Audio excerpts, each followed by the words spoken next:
Are we about to potentially win this game thanks to Boseiju specifically? Maybe. Maybe.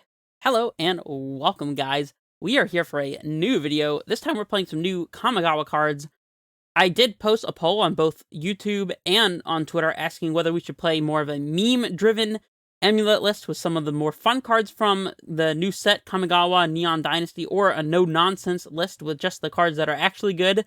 And at least on YouTube, the overwhelming response was to play a more serious list. Even on Twitter, the response was mostly a no-nonsense list. Despite the fact that it has less votes, it still is in favor of a more serious list. So, today we are playing 3 copies of Boseiju Who Endures, a legendary green land that does not intertap, of course, and it has the ability to pay 2 and discard it to destroy a non-basic land, artifact, or enchantment our opponent controls. And then they get to replace it with any sort of basic land type. So a shock land, for example, like Breeding Pool functions, as well as just regular basic lands. And of course, we've got 2 of these in the main and 1 in the sideboard. Unfortunately, one that doesn't match the other 2. Hopefully I'll get that fixed soon. But regardless, the whole idea of this is to be able to have a way to hate out opposing artifact, enchantment, and non-basic lands. So Tron lands, Blood Moons, Ensnaring Bridges, Sigarda's Aids / Colossus Hammers, or the creature that they're equipped to. Things along those lines. Opposing bounce lands or amulets, for example. Probably bounce land is a better hit since, actually, I don't know. That'll be an interesting question if we play the mirror, because it will ramp our opponent a land if we hit their amulet. So I don't know. We'll have to see how that goes. But regardless, we have some additional pieces of interaction here. Other than that, what we've got going on is a Turntimber Symbiosis Cultivator Colossus package. This is something I've been enjoying recently since I watched a couple of Punt Then Wine's videos playing Turntimber and Cultivator Colossus. I've really liked having the ability to always top deck into a threat, and Turntimber is almost always either a Primeval Titan or a Colossus in this list, and sometimes it's just a Swole Dryad or a Swole Grazer as well, but almost always I think I've hit a Colossus or a Titan off of Turntimber in this type of list, and I've played a couple leagues with it, and I really enjoyed just being able to top deck our opponent out of the game. In the sideboard, we've got our additional Cavernous Souls for the control matchup, an additional Castle Garenbrig for when we're cutting Saga in games 2 and 3, which we'll do quite a bit, and then a bunch of other pretty standard stuff, including a bunch of Graveyard Hate, a bunch of Artifact Enchantment Hate, to go along with the Boseiju, so hopefully we'll do well in those Artifact Enchantment matchups, and a couple of Engineered Explosives as well, with the Bog being in the sideboard. Yeah, I don't really have a whole lot else to say about this list, so let's jump straight into match 1 here. By the way, while we're waiting, you will notice that on my Twitter, I shared a couple of images of various rounds I played with some of the more meme list-focused amulet thing that I was doing, and, playing Greater Tanaki and a couple of the extra cards that helped me go the distance in this particular league, where I did go 4-1 with the new Kamigawa cards. So if that is something that you're interested in, that's still a possibility. For now, let's just jump into this match, but let me know in the comments below if you want to see a more meme-oriented list, or at least just playing with some of the fun new cards. Like, I wouldn't even say that playing cards like the Colossal Sky Turtle and the Springleaf Avenger, at least, I think that those cards are actually relatively good, and I definitely won games due to both of those cards when I played my 4-1 league before. So we're playing against a Lurrus deck, and we've got Threats for days, we've got Amulet for ramp, we got Turntimber as well. I mean, we're definitely keeping this. The question is, are we leading on Saga or not? That's a very interesting question. We're definitely playing out this Amulet to play around discard spells, and I think we may even play out the Turntimber just to make sure we don't get Thoughtseize, as getting our land Thoughtseize is kind of bad here. I think waiting on the Saga to get some actual tokens from it is probably a good play, so I'm going to go ahead and shock in this Turntimber and play our Amulet and pass. One intricacy about playing the Turntimber Symbiosis is that your lands are vulnerable to discard, but on the flip side, they also pitch to Force of Vigor, and if you discard them to Kroxa, you don't lose any life for it, so there are a couple of upsides as well, other than the fact that you can just turn them into an actual threat too. So we are playing against a red-black oriented Lurrus list with the turn 1 Ragavan, DRCs, that sort of thing. It was possible we'd be playing against Hammer Time, in which case I guess that would have punished us pretty bad for not playing out the Saga, but generally when I see Lurrus, I expect Death Shadow or Black Rat or something along those lines. They tend to be the more common ones. Second Amulet is that's a card. I guess we'll go ahead and play that. Insulate us against Kolaghan's Command. If we draw a bounce land, we can just go absolutely ham with a Titan. And if we get literally nothing off the top of our decks to help us out, then we can just make a token. Our opponent can get a free Lotus Petal, that's fine. The more I've played against this card, Ragavan, the less I've been afraid of getting hit by it. I realize that I'm not often losing to Ragavan, exactly. Just letting us take a couple hits and then play big things that roadblock the Ragavan is not always a bad thing. Typically, we're losing to cards like Dress Down that deactivate our Titans, or DRCs flying over top of our creatures, or even just running straight through Grazer as a roadblock and being able to continue to attack for some more damage. It's not like we can stonewall the DRCs of the world. So, obviously, if our opponent gets a really good Ragavan start and plays a bunch of spells all on turn 1 thanks to the Ragavan, that's a thing that can happen, but our opponent is thinking about how they're just dead if we top deck a bounce land, I'm sure. And of course, we're naturally going to top deck that bounce land. We're naturally going to top deck that bounce land in 3, 2, 1, right off the top right now. No? Come on. Just pass opponent. You know we're going to top deck bounce land and just destroy. If we do top deck that bounce land, I think it's likely we'll just get double bounce land with our Titan, pick them both back up, and then Colossus. I guess it depends on if they have Dress Down or not. If they Dress Down, then we're probably not even searching for lands with our Titan, but thoughtsies. Take your pick. Take your pick. They have Sorcery Land Artifact, so they can't Delirium to kill whatever we get here. Don't get anything useful just yet. We'll take this up. We'll play our Cavern, I suppose, so that we can Cavern through a beast next turn if we want to, putting on a beast for Colossus. And we'll just make our 1/1... Oh, wait, actually, I guess it's a 3/3, thanks to our random double amulet here. So our 3/3 Saga token, which they'll obviously have to kill. They can swing their Death Shadow through it. Do we want a chump block? I don't know. Maybe we don't. Maybe we do. It's not clear. Are we playing a Expedition map? I think we might be. Oh, we are not. Okay, so we're not playing map, so the Saga is not going to get us any help as far as finding our bounce land is concerned. They put Luris in hand. All right, well, bounce land off the top still pretty much just seals it. They're just swinging Ragavan straight into our 3/3 construct token, which I'll take, I suppose. I'll leave that one for free, thanks. I guess this gives them Delirium. How much do we care about them having Delirium? I think it's probably correct to block. That's my feeling on it. We might even be able to go Colossus into Turntimber Symbiosis if we happen to find that bounce land off the top. So, bounce land? Boseiju. That is not a bounce land. Interesting. Well, we'll make a token here. Are we swinging into our opponent's Death Shadow to grow it to an 8/8? No, a 9/9, since we're about to get an extra artifact. It's kind of a tough one. We hold back to double block.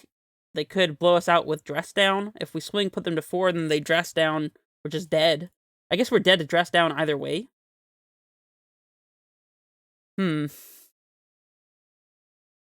Well, we definitely play the Boseiju here, as if we top deck exactly Boros Garrison, we'll still have the mana to do the Colossus thing. We swing for 5, they attack, we chump, swing for 4, and that's lethal. Or they attack, we don't chump, then they have to have double removal spell or exactly Dress Down to kill us, and they only play like 2 Dress Downs. Weird spot. Very strange spot. I think I'm inclined to attack here. Dress Down kills us either way. We just need to buy time to Colossus. I suppose we could not attack, they don't have Dress Down, we chump, because they'll probably have a fetch land, we chump. Then next turn we chump if we hit a blank, and then we get an extra draw to find bounce land. It's really close. We're losing to Dress Down either way. I think just attacking makes sense. If we draw a Titan, we can cast it, thanks to the fact that Telarios will be tapping for 3, so I'm just going to swing. Lots of draws here are good for us, including Castle Garenbrig, which would be entering tapped, since Boseiju is not a forest, so Castle Garenbrig does let us cast our Colossus. For whatever that's worth. Her, for 5/5? It'd be a 5/5 Colossus after we put in the T-West. Maybe it'll be larger than a 5/5 if we happen to draw more lands. I don't know. I feel like putting them to 4 is a little bit risky, but probably good. And now we, let's see, they fetch and shock down to 1, and then we're dead. Okay, you got us. That's alright. Our game 1 is not really where we want to be against this deck anyways, since all of our amulets are kind of dead, redundant draws, and targets for Kolaghan's Command, that sort of thing. We don't have access to explosives to blow up their stuff, or Bog to exile their graveyard, or Cavernous Souls to play through their Drown in the Locks, for example, or literal counterspells, which some play, but not all. We want all of our graveyard hate, for sure. Let's see, what else? What else? Boseiju is not great here, as it doesn't really hit anything. I guess it can kill a Dress Down, but that's a little too late, I would say. So maybe trimming Boseiju, or maybe both of them is actually fine, since it doesn't hit anything. It is an untapped green source, but we've got plenty of those in the form of Caverns and Turntimbers and basic forests, so it's probably fine. It might be okay to keep one Boseiju, but regardless. I think we need to trim on the Sagas as well, now that I'm thinking about it, because they died at Alpine Moon, and that's not where we want to be. We don't really need Sagas in this matchup. And again, searching for an amulet that just gets Kolaghan's Command doesn't really do much. I like to play this matchup with 0 Sagas, 0 amulets after games 2 and 3. It's a little bit controversial. It's something that Pumpkin Wine came up with, believe it or not.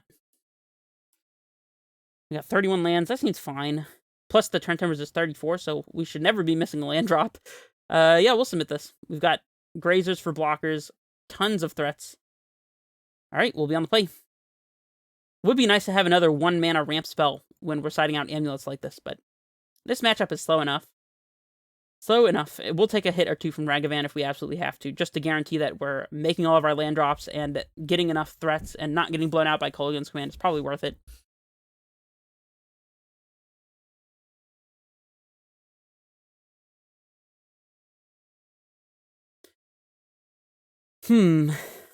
Well, yeah, this hand's a straight up mulligan, only 1 land. This hand's not that great either. Double Summoner's Pact is kind of a liability here, but we do have explosives to potentially interact. We could play Garenbrig on 1 and see if we can top deck a Grazer, perhaps. Just play explosives on 1 to kill DRC or something. I mean, it's not fantastic, but I do think we have to keep it. Bottom. I feel like we can bottom a pact safely with how many threats we're playing. Still have a pact to go find something and enough land drops to be making all of our land drops, so I think this is fine.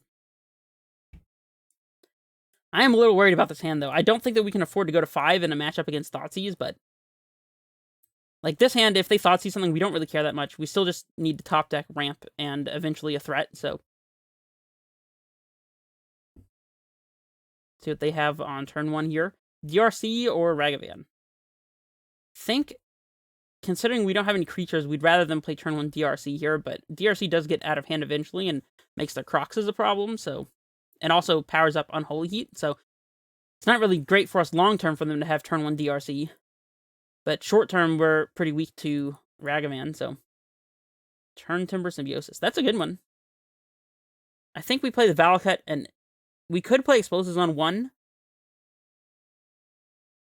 but I don't want to expose it to Kolaghan's Command. They can just discard it if we don't play it, but if they discard the explosives, that means we're keeping all of our threats. So I'm just going to play the Valakut and pass here, and we'll just explosives on 1 and pop it next turn if they do something like play another Dragon's Rage Channeler, or like somehow play a Death Shadow or something. I don't think there's a way they could do that this turn, especially not playing a fetch land, but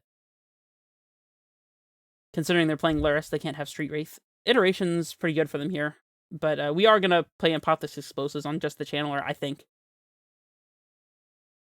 Don't want to let them fill their graveyard anymore. We could, I guess, suppose, play the explosives on 1 and pass. We also need to be considering whether we need to shock in this Turntimber to save our land drop from a Thoughtseize or not. I think the way our lands are set up is probably fine not to do that, but I mean, Turntimber is very, very good against Drown the Lock, though, whereas Summoner's Pact is not. So if they Thoughtseize our Turntimber and then have Drown the Lock for our Summoner's Pact, then we may be threatless. We have plenty that we could top deck, but still. They exile a Ragavan that they are not playing this turn. Got him. We'll take our 1. Bounce land. I think it's fine to leave the Turntimber in hand here. We can go Stronghold into Sanctuary, into Shock Turntimber, and Pack for Titan and cast it off Garenbrig, so yeah. And we are deploying the explosives here, now that we are no longer exposing it to K-Command.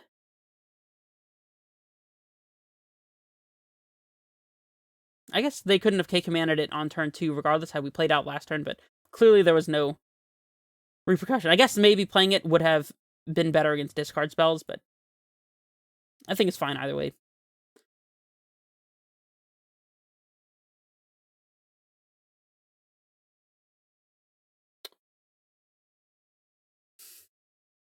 I think it's fine to leave the explosives and just take the damage and then pop explosives on end of turn so they can't have a Death Shadow or a Ragavan in play during their next attack phase, so they'd have to like dash in a Ragavan to get damage through.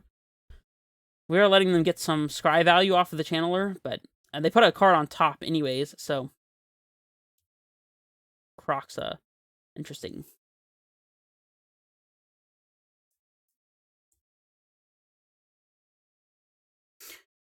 I think Turntimber is going to be important as our green source, and Summoner's Pact is going to be our threat, so we have to discard a Sanctuary here and take the 3.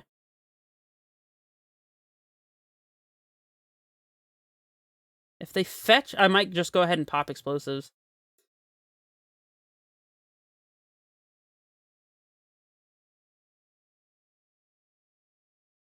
We might even wait until their next attack phase to pop explosives so they can't dash a Ragavan on us. The cost is 3 life, but they could just fetch Shock, play a Death Shadow, and then we'll be taking 4 next turn anyway, so I think it's fine to just wait. I guess if we top deck exactly a ramp spell, like if we top deck Dryad, we can play Sanctuary, pick up a land, and not have enough to activate explosive. I guess we could Shock and Turntimber. Nah. The only card that we could draw that punishes us for not popping explosives right now is Azusa, because then we could play land drop, Azusa, land, pop explosives. But I don't really care about that, so I'm just going to take the 3.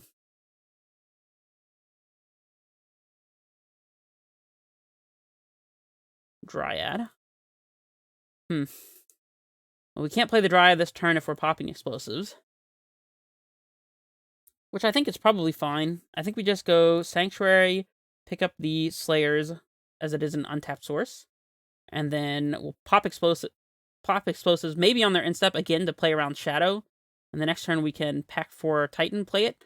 I guess, yeah, we don't want to give them a turn where they tap out, where they can like play a Shadow, and then also hold up Drown the Lock. So again, waiting on this explosive until end of turn I think is the best move.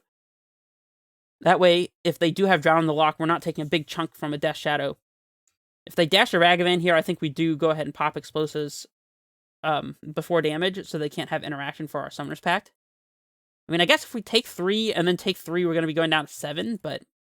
And that could be bad against the Croxa. It's kind of rough. 2, 3, 4, 5. They can already escape Croxa. I guess if they tap out to escape Croxa, then we can just, like, Titan them. Discarding a Dryad, maybe? Or Summoner's Pact? No, wait, the Summoner's Pact would be our Titan, so I guess... No, but we need to Shock in the Turntimber to make the land drop. Go down to 7, then we're dead to cast Crocs attack. I guess we're not quite dead. Yeah, I think it's okay to take this.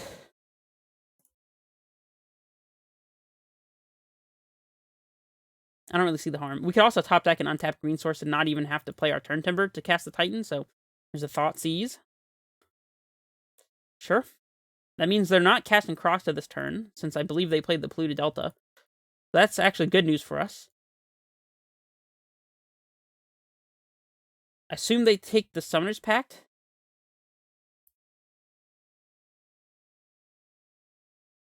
I don't think they have a choice. Yep.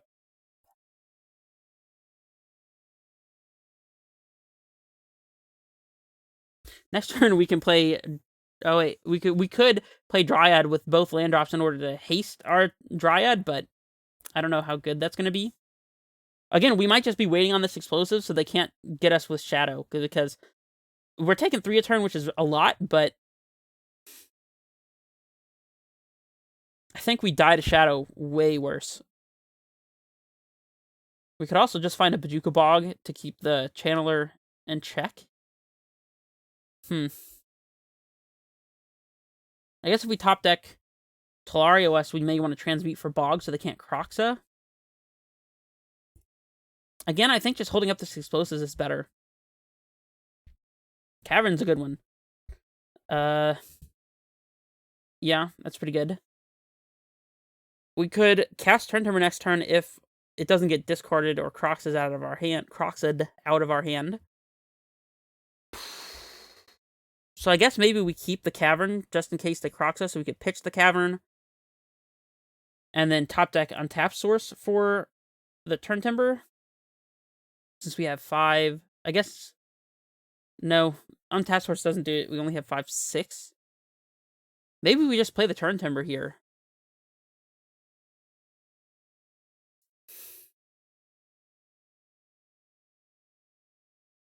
Nah. I think we're going to have to pitch the Turntimber to the Croxa and then top deck a Titan, so I'm going to play Cavern Naming Giant here.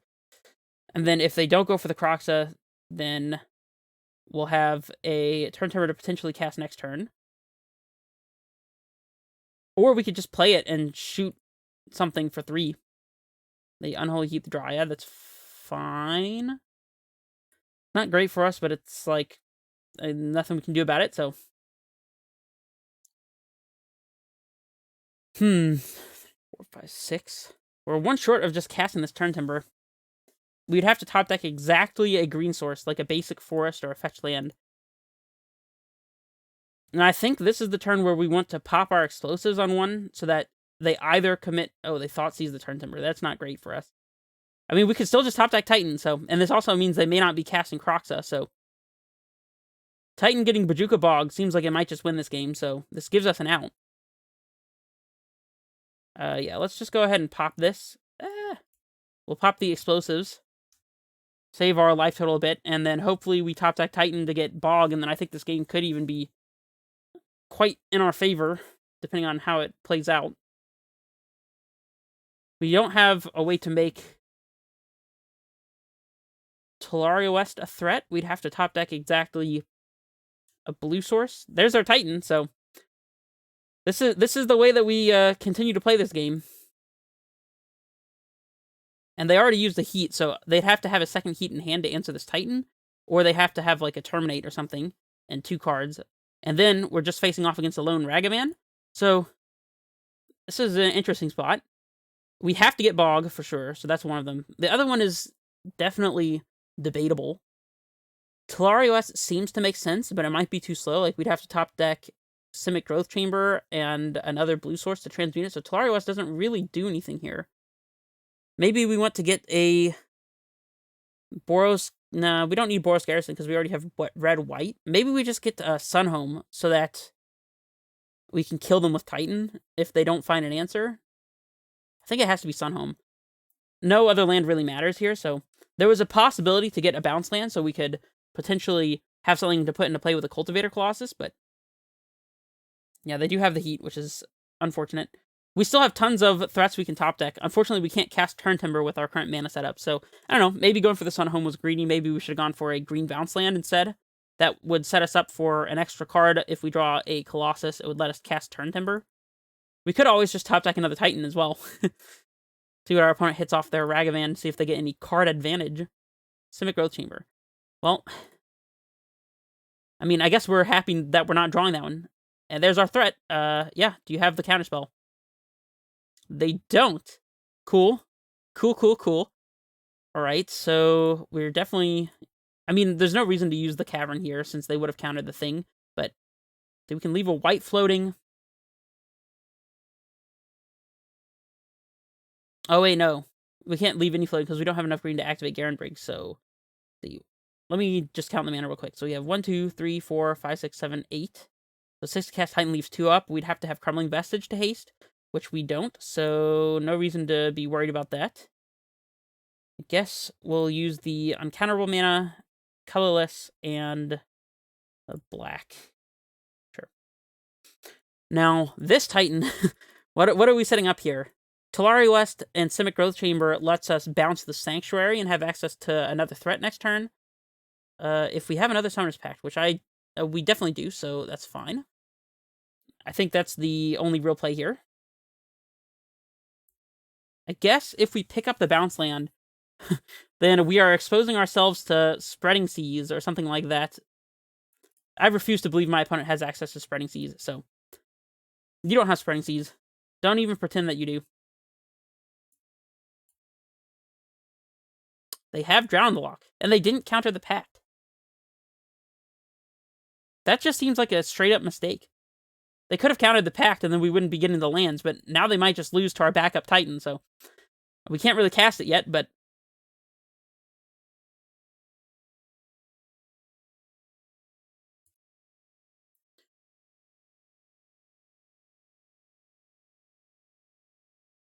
They hit Forest. That's fine.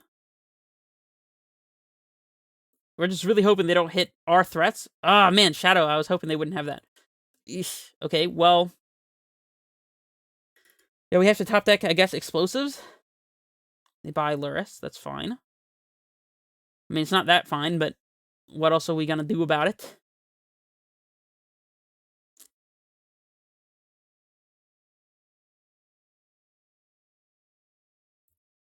They're just casting Luris now, huh? No? Yes? Maybe? Definitely yes. Okay, that makes sense. They don't have anything else to hold up, so... Okay, well, let's not lose the game. And we might end up losing this game to the fact that we never got another green source. If we top decked a Dryad here, for example... Yeah. See, green source wouldn't have saved us, so... We're just dead. That was actually really close. I feel like our land decisions mattered. I think getting that Sun home is what actually cost us this game. Interestingly enough. Well, that was a pretty cool match, though, nonetheless. We definitely saw the lack of need for the amulets in that matchup, as we were doing just fine without them. Let's jump in here for match 2. Yeah, I don't know. I feel like that game could have been won with slightly different decisions. I think it was definitely the Sun home play that probably cost us. If we had gotten Simic Growth Chamber there, we'd be able to deploy the Grazer. There's an argument, though, to playing into the Unholy Heat because they're just dead if the last 2 cards plus the one on top do not contain a removal spell. Like, I think there's definitely a likelihood, and I think that that Drown the Lock would not have worked. I don't know. I'd have to go back and look at the graveyards, but if we didn't have 6 cards on our graveyard, then it had to be exactly Unholy Heat, which they'd already cast one of, or Terminate, which I don't even know how many they play of Terminate, if they play any.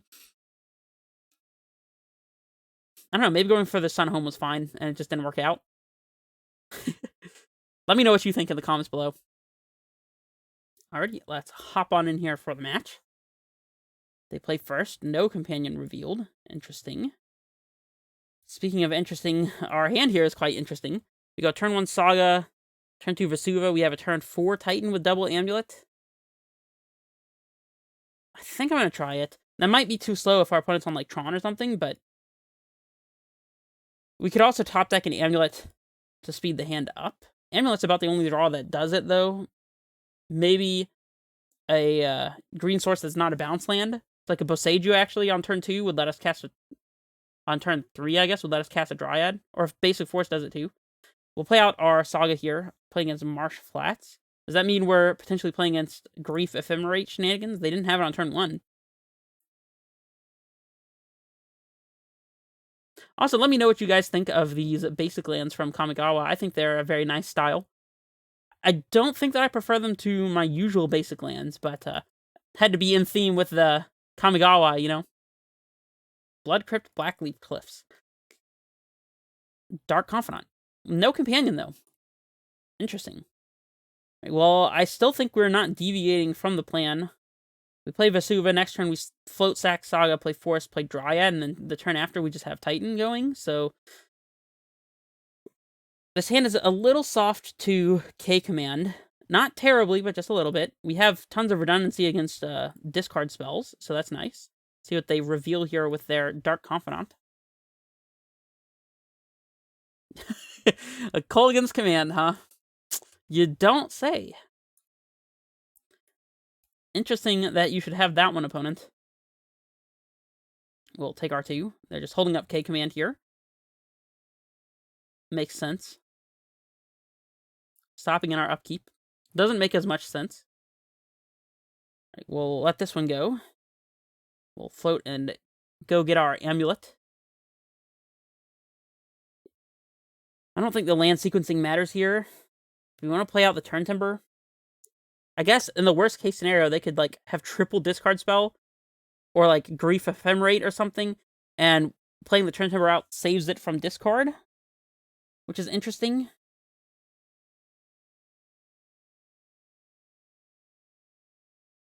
Sure. We'll play Turntimber, I guess. I don't think it really matters, but we don't care about them killing our amulet in response here. I guess we do need to think about what we're discarding to the K command. I guess it's probably... It could just be the forest, and then we play Gruul Turf, pick up the Turntimber as our land drop from Dryad. Because they're going to kill amulet, make us discard, most likely. They haven't done it yet. Interesting.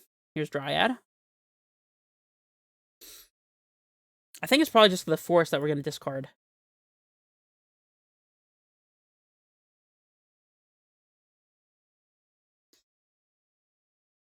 They fetch. So here's Kolgan's command. I guess if we discard the forest...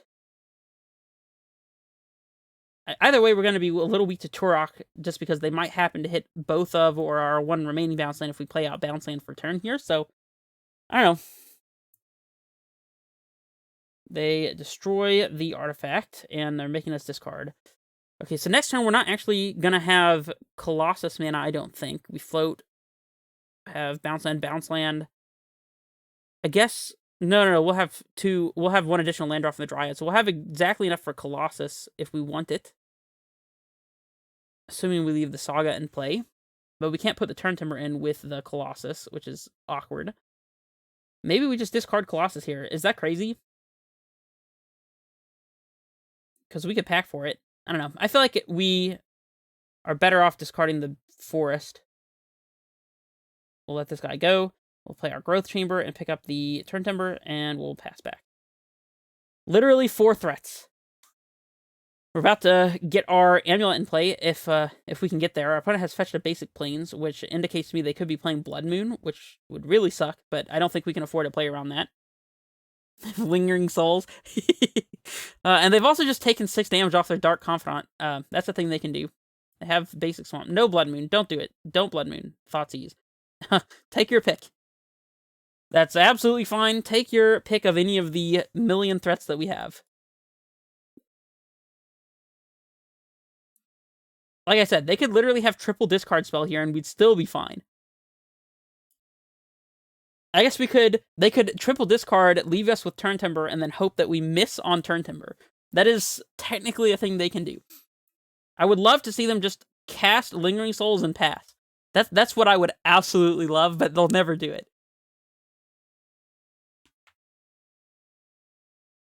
Take Titan. Makes sense. Makes sense. They attack. We'll just take the 2. We're not in any hurt here with our life total. Our Dryad is also letting us cast a big spell next turn, so... I guess if they killed Dryad, it would be a little tragic. We could still top deck an Azusa or Grazer and have Titan that turn, though. So we're not completely out of the races there. Or a second Amulet. Or third Amulet? Yeah, it would be third Amulet. Since we're about to search for the second one. So Grazer... Or even another Summoner's Pact. We could double pact and just make sure we can pay for our double pact. I might be stretching it a little bit, though. If they do kill our Dryad here. Casting double pact would be... I don't know about that. No Blood Moon, no Blood Moon. Seasoned Pyromancer. That is perfectly fine. And opponent is probably dead. And we drew the Amulet. Oh my gosh. Well, yeah. We'll hit 5 to get rid of our yields when we'll play Gruul Turf. The question is, should we go for the Colossus value? What just happened? It didn't float in the mana. Well, that was interesting. I don't think it's going to impact us, but we'll pick this up. We leave 1 floating, cast Colossus. We have to hit literally any land, and we can cast Titan. If we hit any land off the Gruul Turf, we could then pack for Titan and cast it. I guess we could Titan for Slayer's Stronghold, bounce land, float 6. No, float 5, leave the Stronghold, use the Simic Growth. We'd have to have enough green.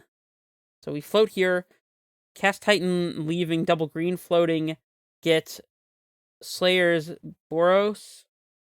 No, wait, we can get Slayers and Selesnya, and then Cultivator out the Selesnya and the Gruul Turf, and then haste Titan afterwards. That is the technically correct way to go about this. Let's get the Titan.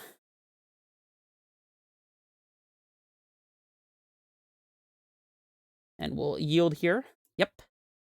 Let's see, let me make sure. So that's 5, 6, 7, leave Slayers untapped, double bounce land. Yeah. This should just be fine. So there's Selesnya and Slayers.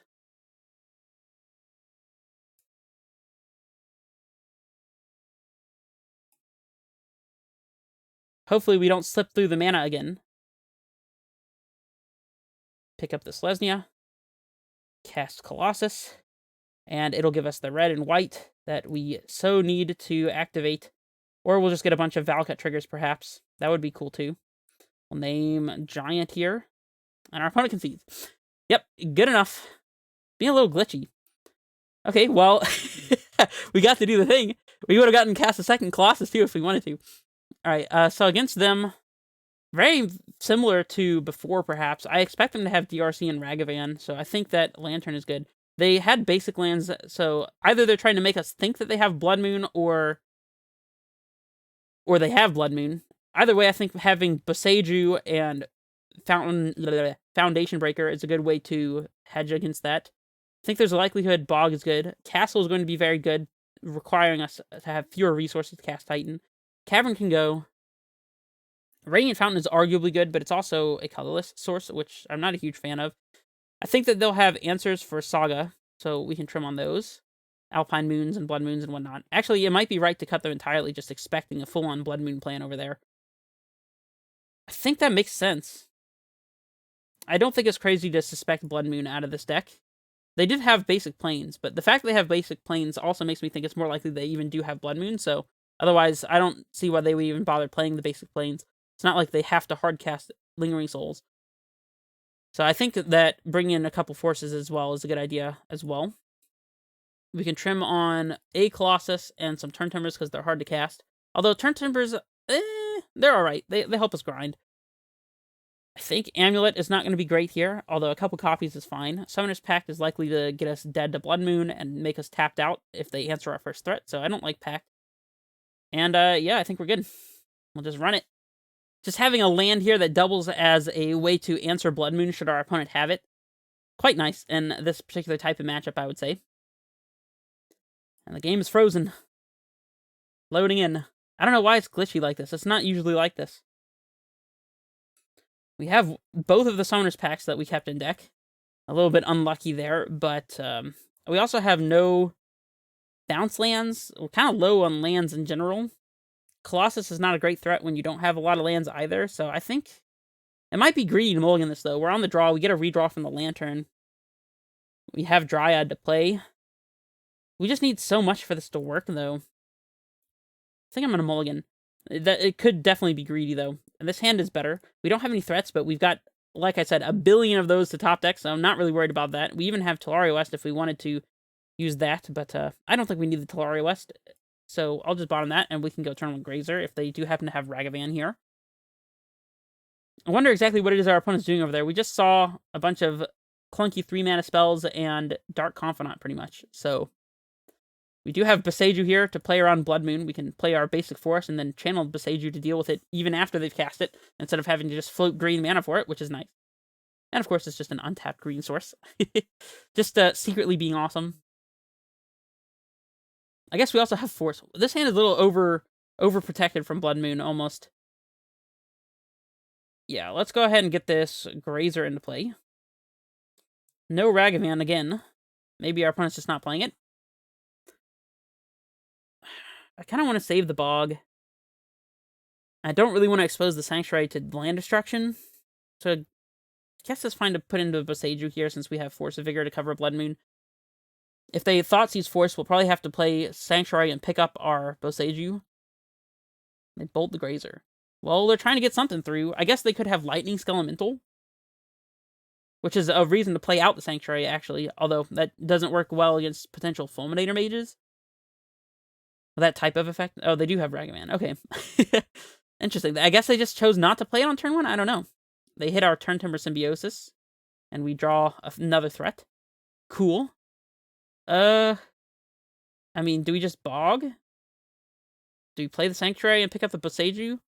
I think Sanctuary pick up Boseiju's fine. I don't like that they could just kill our Sanctuary with something, but it's also not great against Blood Moon since we'd be a land drop behind, so maybe it's better to just play Bog here. I'm gonna play Bog. Next turn we can just play Forest, force a Blood Moon if they play it.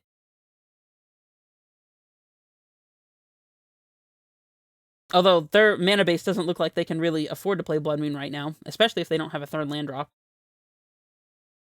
So far, I feel like this game is going pretty well for us. They paid 2 mana to shock us and make a treasure, which they're doing again. At some point in time, you gotta wonder when you just gotta hard cast Ragavan and hope that there's no roadblock coming. I don't know, though. Because, like, doing this every turn for 2 mana, I actually really don't mind it that much. Simic Growth Chamber off the top. Kind of actually would have liked to draw that, but it's not a big deal. We can force their treasure tokens if we think there's any relevant reason to do that. Do we play the Sanctuary? I guess so. Sanctuary, pick up Boseiju. Pass.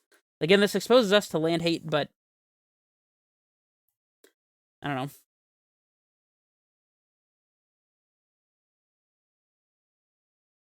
In 2 turns, we just have a Titan, so I guess they get 2 more dash hits with the monkey.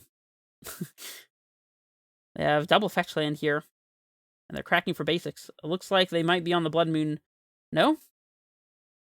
I think that they must play Blood Moon for them to be fetching this aggressively for basic lands. But we do have it covered, so we'll take our pity damage. They're starting to get to the point where they can cast one of our threats. Amulet, that's fine. Let's see if they play it. They do play the Amulet. Sure. Let's cycle Boseiju to kill the Amulet. I mean, I'm fine with this, I guess. Cruel Turf. Yeah, we'll play the Breeding Pool, I guess. And we'll pass. Now, the question is, do we go ahead and force the Vigor treasure tokens just to make sure they can't, like, hit something big from us and cast it? Seems like a waste, but I feel like it's not that big a waste. I think it's probably worth it, since we have the Blood Moon stuff covered anyways. Otherwise, this card is doing nothing in our hand, so... Like, we literally don't care about Blood Moon because we just Boseiju to kill it, and it even ramps us with the Gruul Turf, so... I think this is just the best value for our Force of Vigor. I don't think our opponent's playing any artifacts or enchantments otherwise that we care about. So... I guess if they went double Blood Moon here, that would be a problem, but... And they can still cast a Titan if they hit it, I suppose, as well. They hit Summoner's Pact. You want to cast it? You want to cast that one? We'll Boseiju that token right there, that treasure token, and it won't work out the way you want it to. Dryad's a good one. Well, obviously we're casting Titan here. I am not respecting our opponent having a Mana Tithe. And we probably just get Simic Growth Chamber and Tolaria West here. No reason to make it overcomplicated.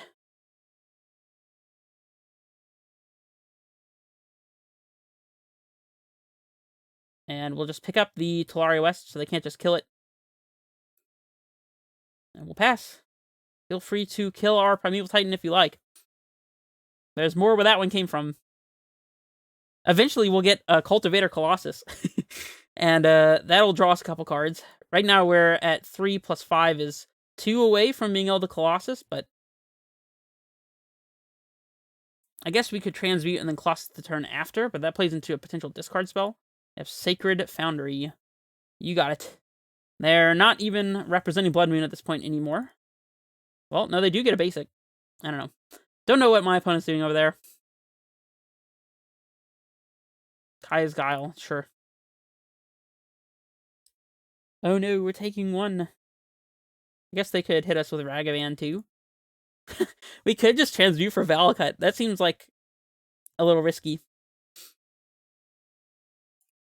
We're probably just doing the same thing. Gonna get a Titan, play a Titan, search for a T-West, and and a blue bounce land, and then the next one goes for Colossus, and that interaction with the Kamigawa. Ooh, actually, we'll just Colossus now, I suppose. Sure. Draw 3 cards and ramp a bunch. Sounds good to me. We'll get Colossus for sure. 3, 1, 2, 3, 4, 5, 6, 7. We wouldn't be able to. We wouldn't be able to draw as many cards if we played Dryad first, anyways. But we don't have the mana, so we'll just cast Colossus here. It's 5, 6, 7. Cast. Gonna put all of our lands into play. And depending on how many bounce lands we hit off this Colossus, we might pick up Boseiju. We'll go Gruul Turf, T-West, Boseiju. And I guess we're out. Well, we'll pick up the T-West. Actually, maybe it's right to pick up a bounce land here, so we can do the bounce land plus amulet thing. We can kind of just do what we want. I'm going to pick up the growth chamber, as that also means that we have the ability to make blue source on demand. They can't just, like, kill our blue source and then cut us off Tolaria West mana, so... Yeah, we got an 8/8. Seems pretty good. Seems pretty good. You want to Kai's this one too? Unfortunately, we probably... I don't know. We might have enough to go for a second Colossus. We pay for K command. They destroyed Amulet and what, did 2 damage to us, perhaps? I didn't see the modes. It just says that Kolgan's command targeted Amulet and me. So I guess they did damage and killed the Amulet. That's fine. They'd have to have K command bolt for us to be dead here, or I guess they could have double bolt and we can't block the spirit. Maybe that's why they did that. Circling back to how Radiant Fountain could be good here. Or maybe they've just been flooded the whole game. I don't know.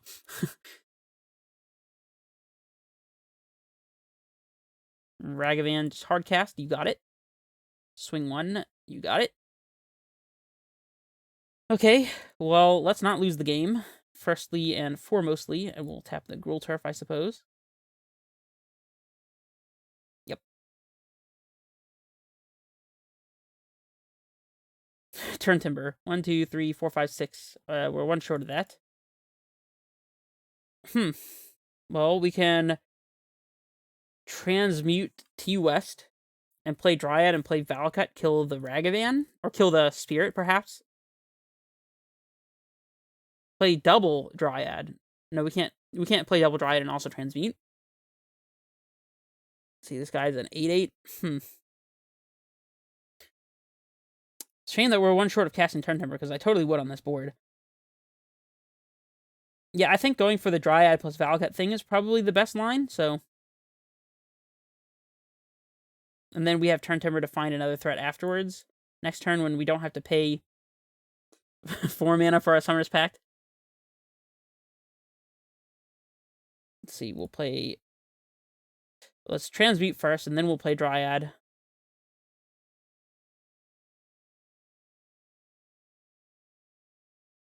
I think killing the Spirit is the best option here. Could get explosives, but now let's get Valakut, as it actually makes Dryad a real threat.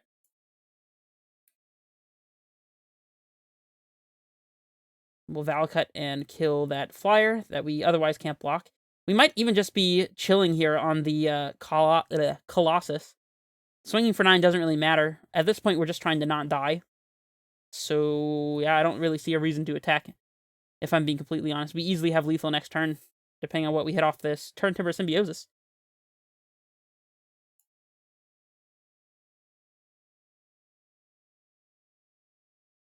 Given the chance, I will block with the Cultivator and not the Dryad, as I don't want the Dryad to die to a damage-based effect.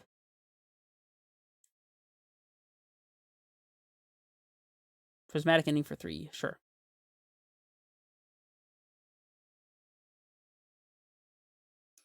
We're about to cast Dryad into Turntimber Symbiosis.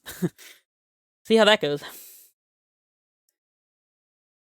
I guess if we Turntimber and then miss, that could be bad. Alpine Moon. I guess that name's Valakut.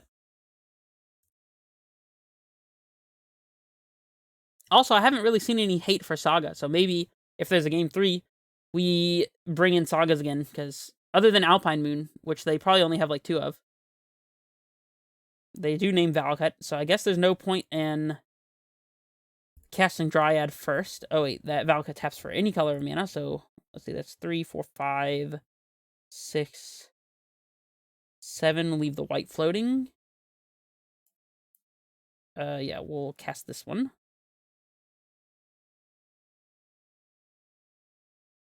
See what we hit. We do hit a Titan, of course. Why wouldn't we hit a Titan? Alright, we'll get Bounce Land and Slayers, and haste our Titan and attack with it, and that might just be game already.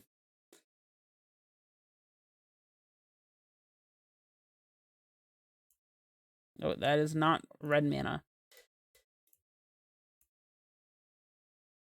This has got to just be lethal, right? 6 plus 11 is going to be 13. We win the match. Alright, well, that was a pretty sick showing. Hop in for game 3 here. Match 3, I suppose I should say. Alrighty, well, let's hop in here for the match.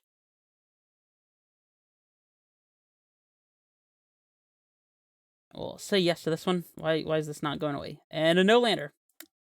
Super fast mulligan. And a turn 1 amulet hand. We'll keep this one.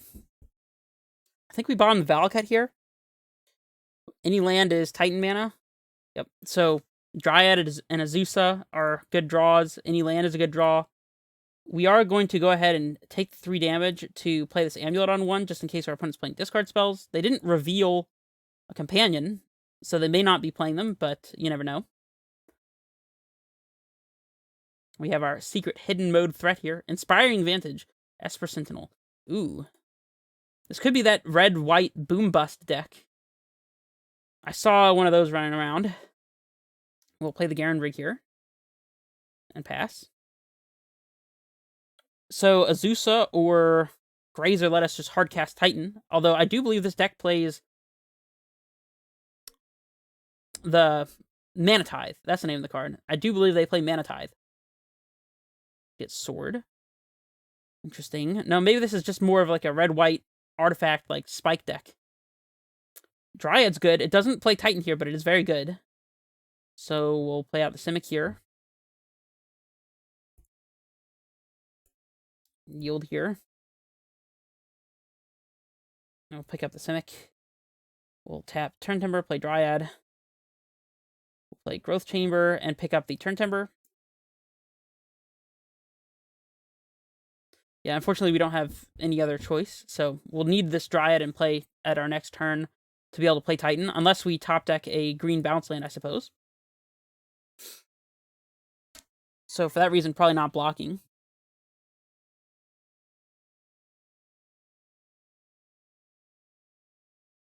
Fury. Well, we're not casting Titan. Deck that green bounce land, like I said.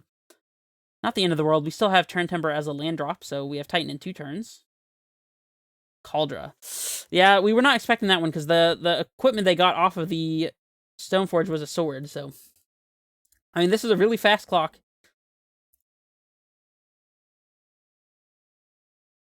Castle does not do it. Suppose... Are we just dead? 5, 6, 7, 8.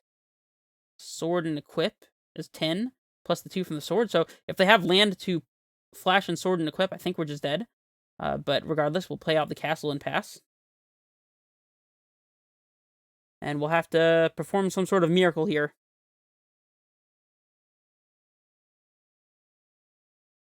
Draw a second amulet, and them not having the land. I guess that does it. Does that do it? We play second amulet, play Garrison, leave white floating, Titan, second Titan. Yeah, that definitely does it, because we can copy the Garrison with Vesuva, and double Titan lets us easily do the double strike thing without having Vesuva in the deck, since we can just get Selesnya and Valakut. But Ranger Captain. That's an interesting one. Oh, they had lethal here if they Stoneforged in the sword. Fervent Champion. Is that lethal also? 5, 6, 7, 8, 9. Our opponent might have just punted really hard. Yeah, this is not lethal, I don't think. So second amulet is lethal off the top for us. Alright, second amulet to punish our opponent. Come on. One time. Oh, can't cast non-creature spells. So not second amulet. Not second amulet. Valakut. Okay. So we Titan, leaving... Let's see, we activate Garenbrig, leaving one floating. Titan gets... I don't think there's anything we can really do here, regardless. Yeah, that's just lethal. Alright, we'll go to game 2. This could be a good Boseiju matchup. It depends. Explosives is good here. Dude, what is going on? Why is it doing this? Force and Foundation Breaker are good. Boseiju's probably good. Because I think they have Blood Moon as well. Radiant Fountain's good. Castle Garenbrig is good since we're going to be cutting sagas.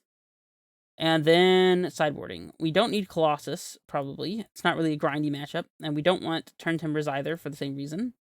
Although we might bring some of those back in, depending. Because we are going to cut sagas. They're weak to Blood Moons. And that's like the #1 reason. And that could be the whole sideboarding. We still have 31 lands. So that's the nice thing about having Garenbrigs and Boseijus to bring in. Do you still have one Colossus to pact for? Yeah, I think this is fine.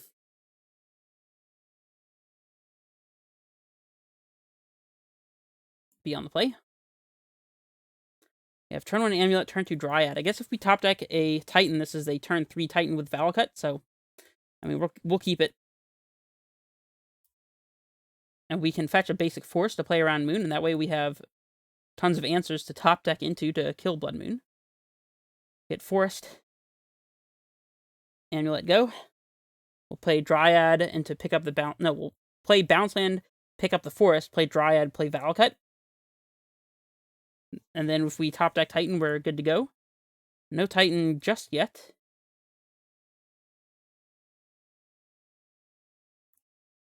I don't know why it's being so buggy like this. Might have to find a better location to record, because our internet's been spotty recently, so... Here's Dryad. And I do think we play Valakut here. We're going to want that one in play if we do top deck Titan, so...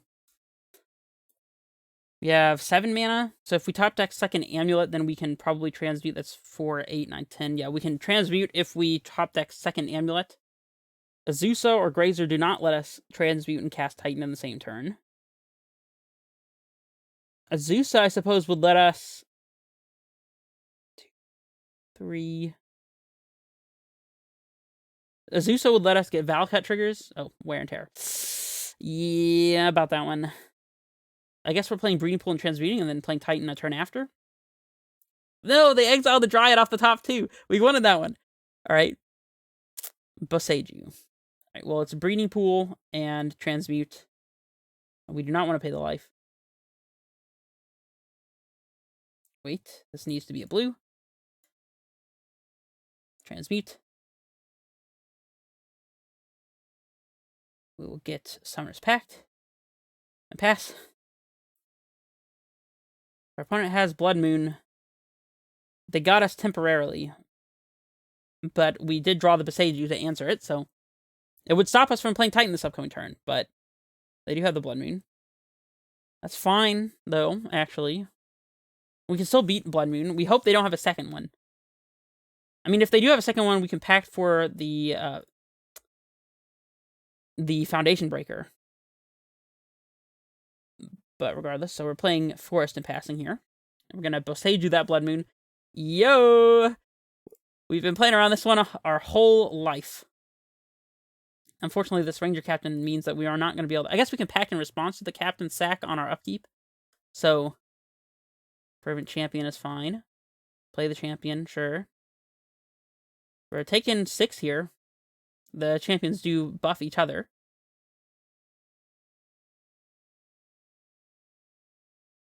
We also, I guess, hope that they don't find any relevant equipment off the top, but I mean, we get to play Titan, even if they sack the Ranger Captain, so... Oh, it's making us click multiple times during combat for some reason, when I don't even have a stop here. They hit a Titan. Okay. Sure. Are we about to potentially win this game thanks to Boseiju specifically? Maybe. Maybe. Maybe.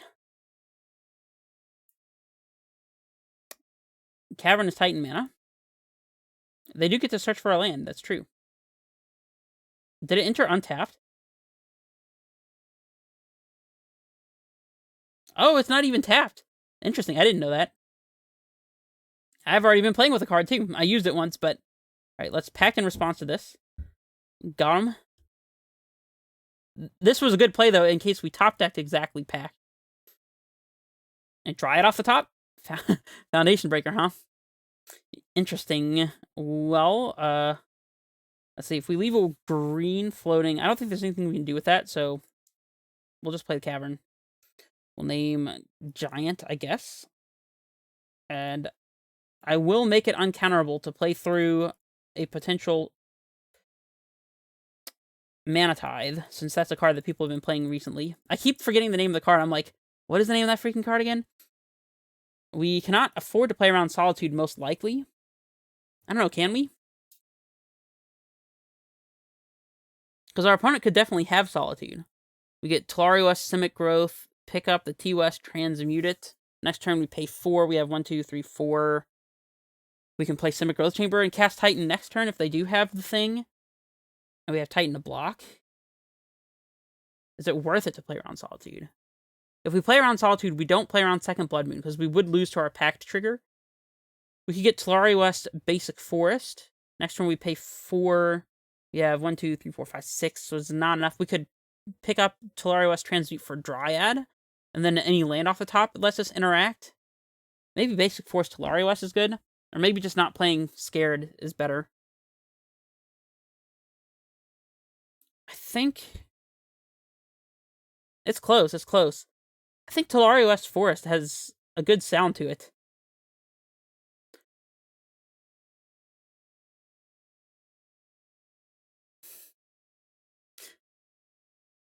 It covers both of the only ways that we... I mean, they're not the only ways, but the realistic ways that we lose this game are Blood Moon and our opponent having Solitude.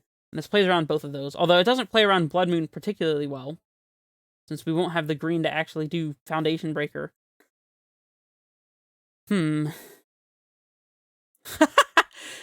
How could I have predicted losing to double Fervent Champion into Sword of Fire and Ice when they already had 2 champions in play? Yeah.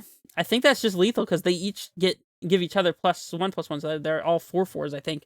We'll double check that that's how this works, but...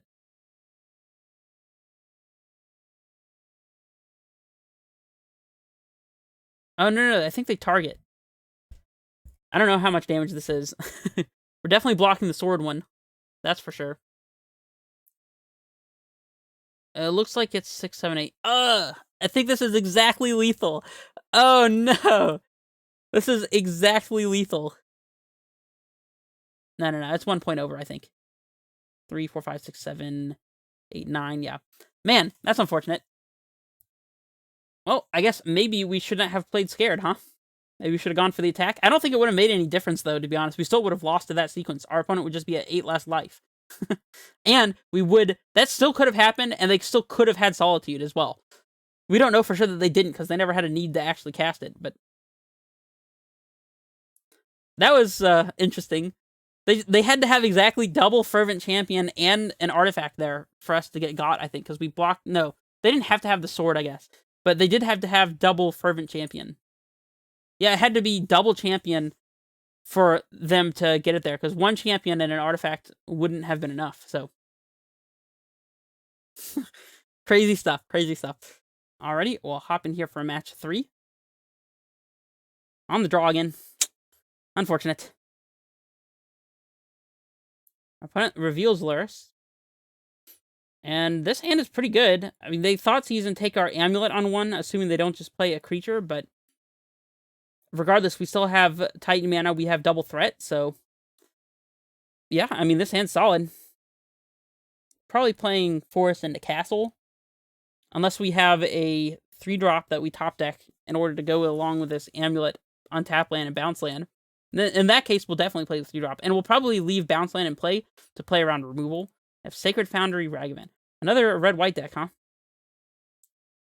Well, Luris and Ragavan makes me want to play this Grazer out instead. That way we can block it. And this also helps us play around Mana Tithe more in the future. There's the Flagstone. So yeah, this is definitely the Mana Tithe deck. The Boom Bust. They might even have Boom Bust right now to sack their Flagstones and kill one of our lands. Probably the Garenbrig. They bolt the Grazer. Yeah, I guess that would be better to do before Boom Busting. Or maybe they're holding up Mana Tithe here. There's no way for us to know. Titan off the top for them. It doesn't help them at all. See if they have Boom Bust. That is the question.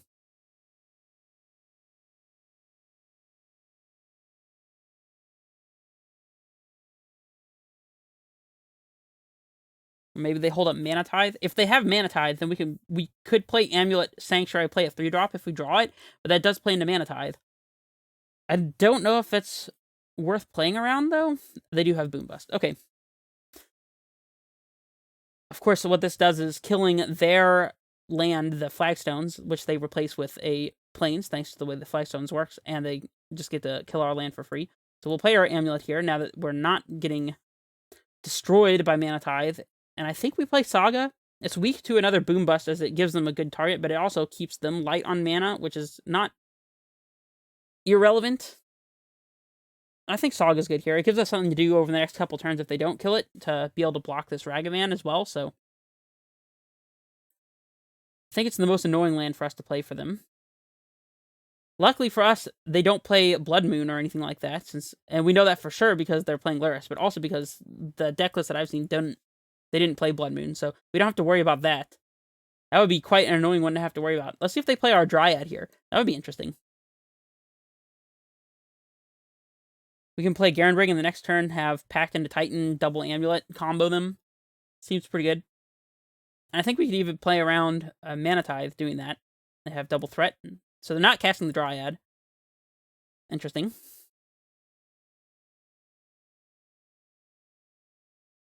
Just going all in on the 1-drops, huh? Imagine if we had explosives. Welp. I guess we're playing Garenbrig, and we'll activate to make a 1/1 and trade with Ragavan, I guess, if they give us the chance. And the next turn, we just Amulet combo them. They'll draw a card off of one of the Sentinels at least, but there's a Channeler. Don't care about that at all. We'll let them attack. We are going to make this Saga token, as it is free. Hey, it's a 2/2 as well, so we could actually block and kill one of the things. Lightning Bolt on the Saga token is just fine. You got it. And also you're dead. Oh no! They're not exactly dead because they have Channeler, so they could block and go to 1. We can only do 17 damage, so unless we happen to Turntimber into a second Titan, that is a possibility. No, wait. We're close. We can just no respect the Sentinels and maybe get Bog. I don't think there's any way for us to set up Bog and still do lethal damage to them, unfortunately. We might be able to go for Colossus here, pack for Colossus instead. And at the very worst, that would let us cast a Turntimber and try to hit that way if it doesn't otherwise work out. So we'll hit 5 to make sure we're not getting punked by our yields here. I think packing for Colossus is actually the best play here. We'll activate... actually, I guess with Colossus, we're going to want the Sanctuary in hand anyways. So we'll pact. Do we let them draw? I don't see what the worst is that can happen if we just let them draw. I don't think they play like Path to Exile or anything at instant speed that would actually matter this turn, so we'll get our Colossus. We'll activate, leaving a white floating, I guess. We'll play Colossus. Again, leaving a white floating, as white is a valuable color. For hasting, that is. Just a single Valcut with some white floating would allow us to activate Slayer Stronghold, so we'll Colossus in a couple lands. We can't put in Turntimber with the Colossus, even if we wanted to. And if we hit a Titan, we just win. So there's that. Will not pay the life. Would rather get 2 untapped with Amulet. Thank you very much. And we hit a Titan, so we just win. Cool. We'll name Giant here, so we play around our opponent's Mana Tide that they clearly have. Cool. And we hit Dryad as well, so this is just absolutely, no doubt, 100% very lethal. Of course, the lagginess is going to make actually putting all these Amulet triggers on the stack unbearable. It's usually not this laggy. It's this room I'm recording in, I think, is far enough away from the router that it's problematic. So we'll float. We'll float. We'll float.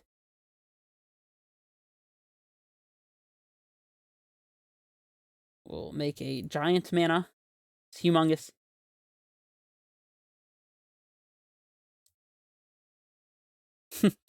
Yep, I think we can successfully say that we have done it. We definitely did it. There's no doubt in my mind that this was going to work out. And now we get to play Titan. I guess we didn't actually have to play the Sanctuary here. And now we don't even have to worry about the fact that they have a Channeler because they're just very, very dead.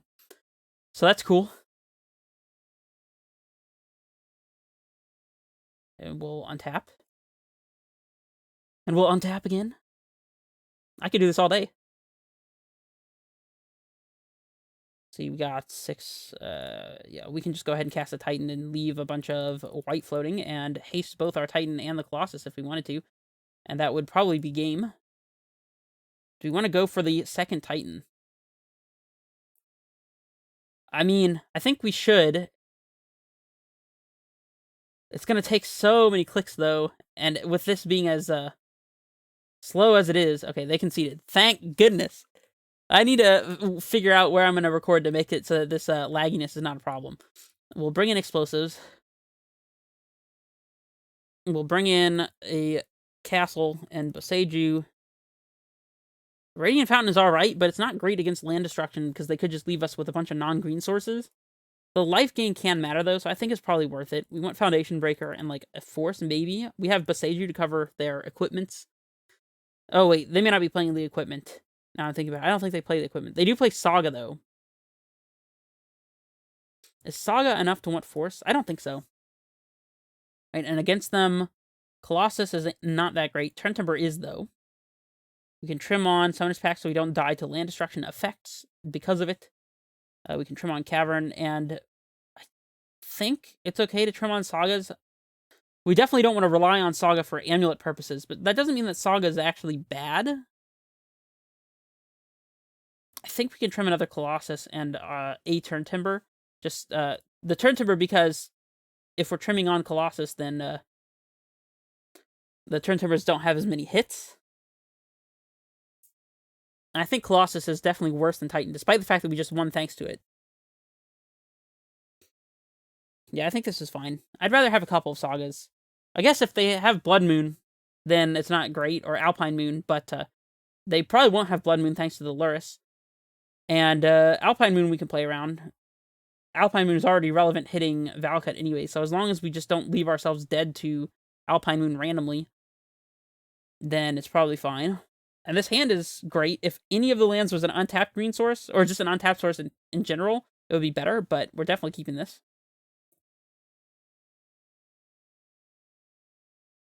See if they have turn 1 Ragavan again.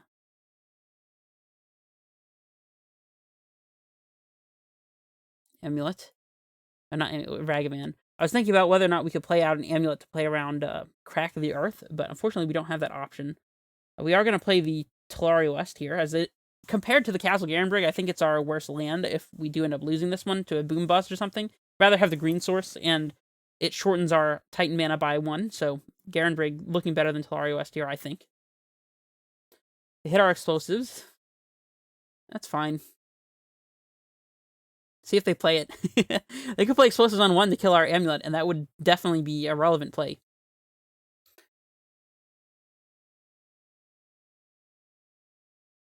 Probably playing Amulet and Castle here, so that if we top deck an Azusa, we could Azusa and a Titan.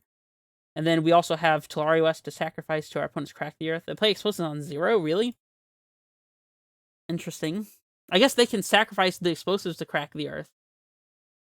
That would be pretty good. Crack the Earth is the one red sorcery that makes both of us sacrifice a permanent, by the way. Which our opponent has 5 right now on turn 2. Pretty cool. I guess I can't complain about how many permanents our opponent has on turn 2, considering Amulet can turn to, like, kill your opponent with double Amulet, so, you know.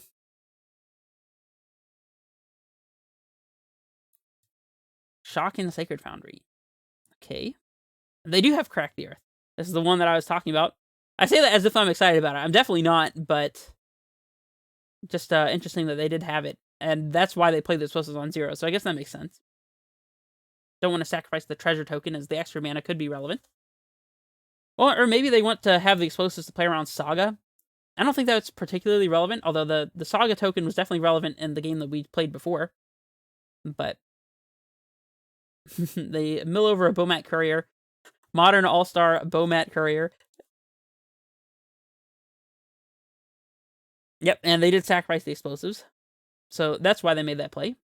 Now we play out the Castle Garenbrig, the secretly more valuable land, and then we just cry if they have Boom Bust because all of our other lands actually do nothing. They would do something if we could have an Amulet in play by now, you know, like having an actual untap source, but, you know, if they do Boom Bust us here, it's not the end of the world. We can still top deck an untap source and play Amulet, and then potentially be able to resolve Dryad the turn after and, like, have a game plan, but they hit Castle Garenbrig off the top, which I'm actually glad for, because if they do have something to interact with this, we wanted top deck an untap source, so top deck and Castle Garenbrig would not have been the best. Luris in hand. Sure. Azusa. Interesting. Well, we'll definitely play Amulet. And if we play a bounce land, it plays really poorly into Crack the Earth. But we have no choice, so we're playing really poorly into Crack the Earth, and that's that. I don't want to hear anything else about it. If we had a Grazer here, we could get a 3-drop into play, and we'd be doing really, really well. I guess we could play Explosives. Maybe should have played Explosives, I don't know. Explosives on 0 to deal with treasure tokens. They couldn't overload Boom Bust and just destroy all of the lands. Just all of them. Oh well. We'll just hope they don't have anything. And the next turn, we'll play Azusa, possibly off of a bounce land, so we can leave one floating and play around Mana Tithe. They wear the Amulet. Ugh, jeez. We're getting demolished this game. Very different than last game.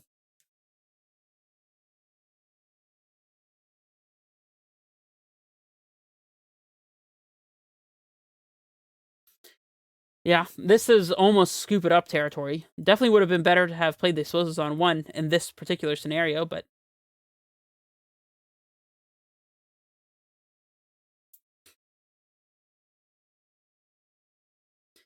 my laptop is about to die as well. Probably ought to go get the charger.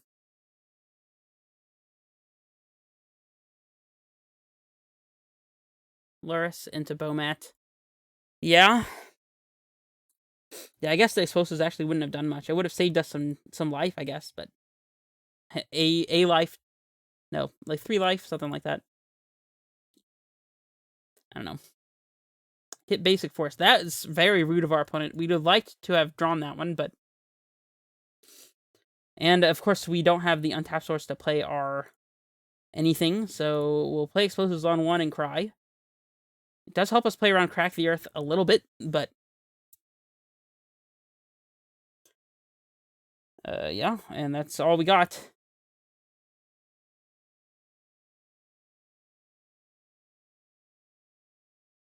I'm gonna go grab my computer charger real quick. I'll be right back. Alright, I'm back, sorry. And I think they bolted us, so we're probably just dead here. Yep, we're taking lethal. Cool. We'll go ahead and chalk this one up to yikes. That's how you refer to that game. And we'll be on the plate this time, which actually makes a huge difference, so... Yeah, Saga's not fantastic in this matchup, although I guess it does require an answer. It's not great against Crack the Earth.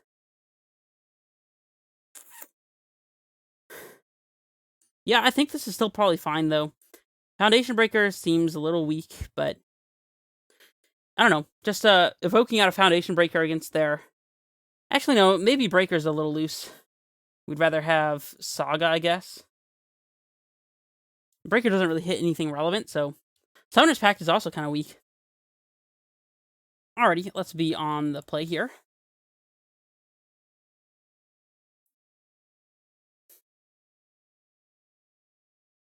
And again, we see a hand with no untapped sources. We can play Explosives on 0 to play around Crack the Earth, which is actually a very real play in my opinion.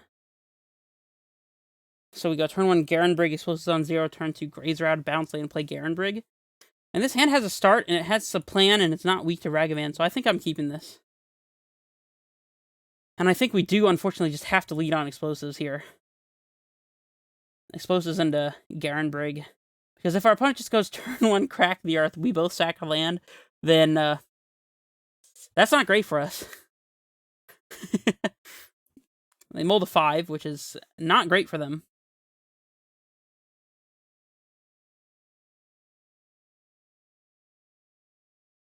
I don't know, on a mold of 5, should we play Explosives preemptively? Probably not, right?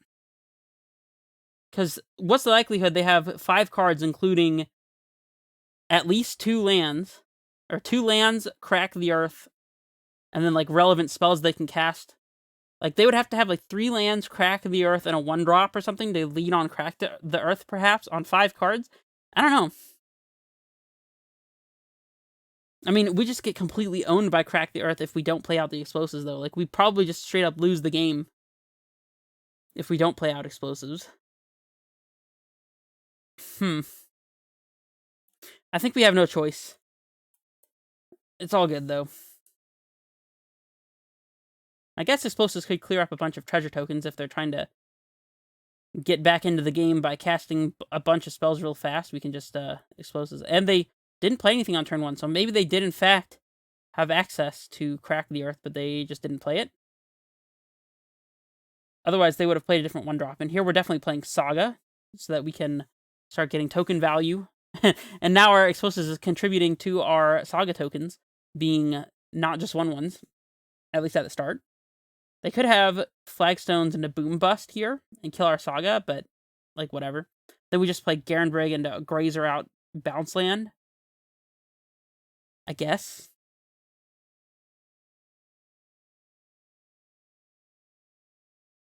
That might be okay.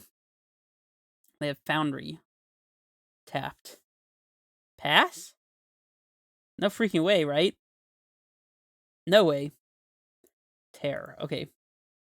Yeah, that's fine. That's whatever.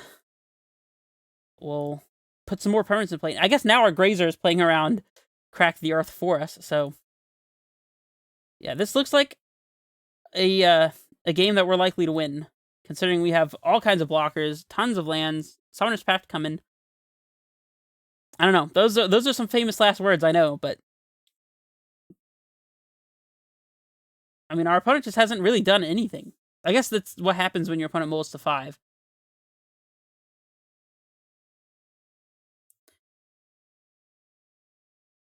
It would be funny if they kept a heavy land hand, hoping to just go turn 1 Crack the Earth, and we played out freaking Explosives for 0. I would love to know if our opponent has that card in hand. Honestly, it could have changed the game dramatically, depending on whether our opponent has it or not. If they Crack the Earth at this point, I think I'm inclined to sack a Grazer. I guess that's weak to Bolt plus Ragavan. I don't know. Maybe it's right to just sack the Explosives like we always plan to against Crack the Earth. 2 mana. Boom Bust. Yep. They're killing their Mesa, except they can fetch in response, right? Yeah, because it still has the target of the Simic Growth Chamber, so this works too. So they're doing things. But they're not clocking us, which is important. The thing that makes land destruction scary is that it comes with a clock, right? If they have a turn 1 Ragavan, that land destruction is ridiculously powerful. But if they don't have Ragavan, we can play this game all day, you know? I guess even if they had Ragavan here, we'd still just be blocking with Grazer, but... Anyways.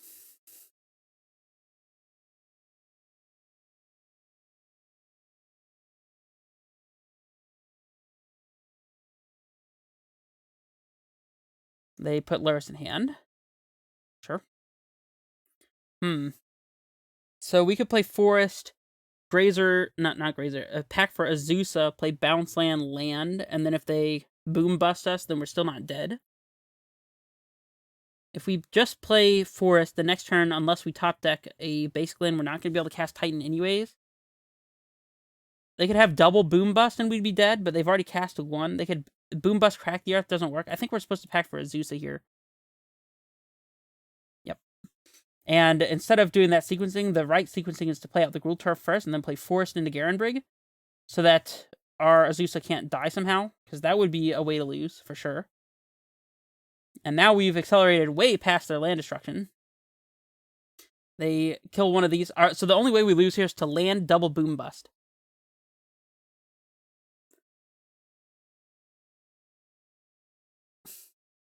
I think that's it. I don't think there are any other land destruction effects that they play.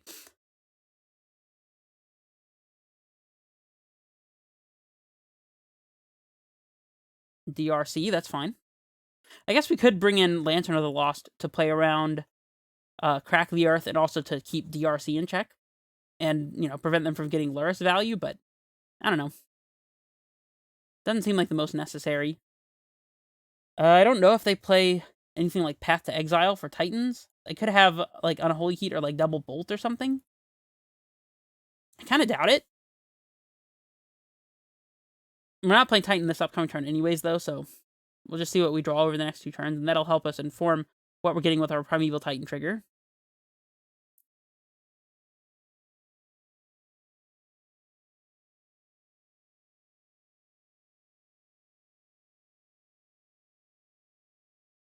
Yeah, if opponent's not really going to do anything here, I think it would have been better to play the Luris out and not play the Channeler.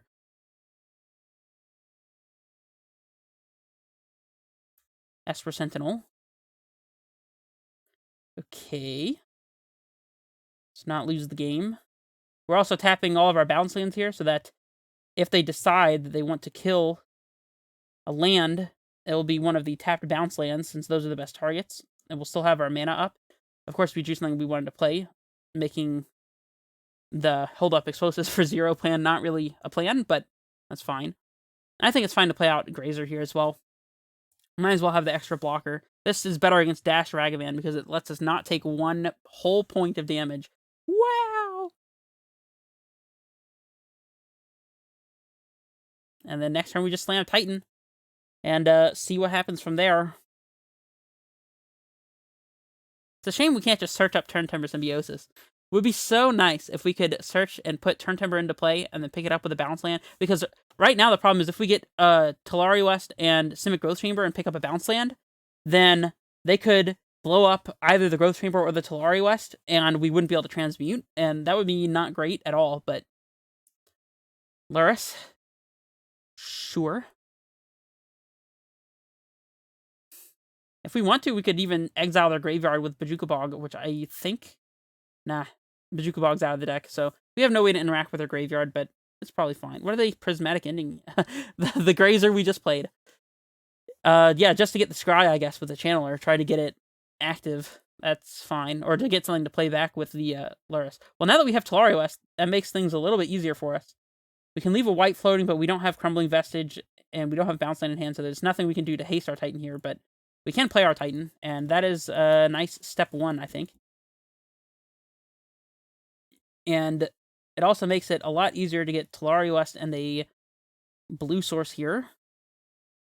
I guess just Simic Growth Chamber. We could get Breeding Pool. Simic Growth Chamber to have Bounce Land in hand seems a little bit better to me. We'll pick up the Gruul Turf. And yeah, pass it back. Here we go, opponent.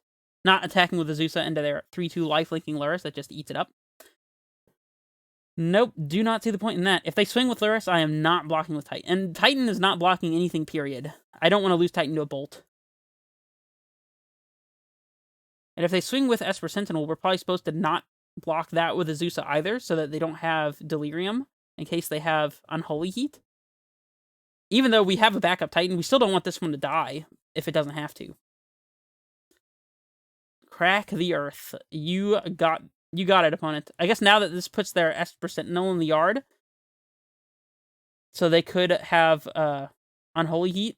Their last 2 cards. And this could be a Crack the Earth they've had from the entire beginning of the game to now that they've just never been able to cast because of our explosives. Which is pretty funny. They don't sacrifice the Sentinel, so there's no Unholy Heat coming.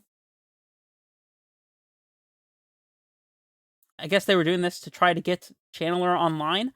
Again, I don't know. It seems like our opponent doesn't have a lot that they can actually do here. Amulet. Sure. We're going to have plenty of mana, so we'll just tap the Garen Rig here. Actually, hold on. Let's plan this out. So we play Bounce Land. We have 1, 2, 3, 4, 5, 6, 7, 8, 9. That's enough to transmute and cast Titan if we don't pay. I guess that's bad if they kill our Amulet, since we can't haste the new Titan. I don't really care if they kill our Amulet, though, so I'm just going to let them draw the card. I think our upside is better. Play this. We'll yield here. We'll see what's going on. We'll activate using the red and the green. Pick up Bounce Land, I guess. Just keep Bounce Land in hand. Transmute. Get Summoner's Pact. We'll cast it, get Titan, play it.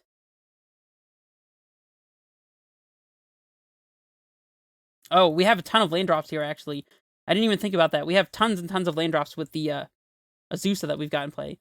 Well, to be precise, we have 2 more land drops. Interesting. We could get... No, Bounce Land and Haste Land doesn't let us transmute and still have Bounce Land. Let's see, we go Boros Garrison, Slayer Stronghold, Float, pick up Simic, play Simic, play Simic again. That's 6 plus an untapped thing. We pick up Telaria West. We still have Bounce Land in hand. The last land we have to pick up is Boros Garrison, but I think we actually can get Dryad into play here also.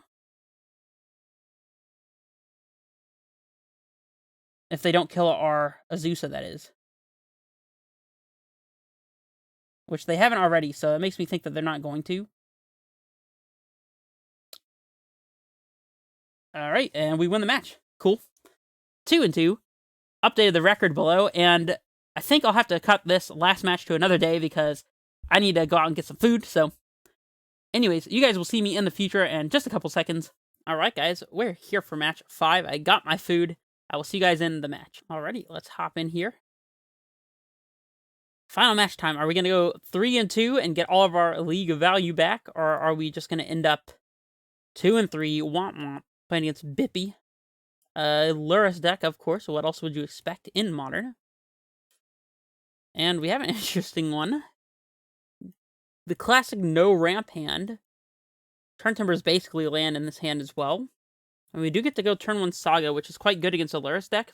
And Mulliganing's not great against Lurrus either, but honestly, Cultivator Colossus is very hit or miss against Lurrus. If they're playing blue, like Dress Downs and Death Shadows, then Cultivator Colossus is not great. And this hand is also just very slow. I feel like it's affordable to mulligan at least once. Here we go. This is basically the same hand as before, but this one, we get to Grazer out a Saga and make some tokens. So, looking decent here. I think we can safely bottom the Breeding Pool.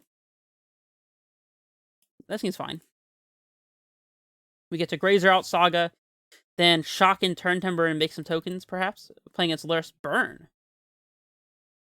Interesting. I'm always really happy to see Inspiring Vantage Goblin Guide when it's a Lurrus deck I'm facing, because Burn is a much better matchup for us than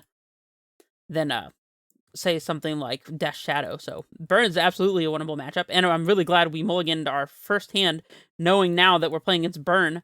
The speed and the blocking and the ramp of the Arboreal Grazer, quite important here.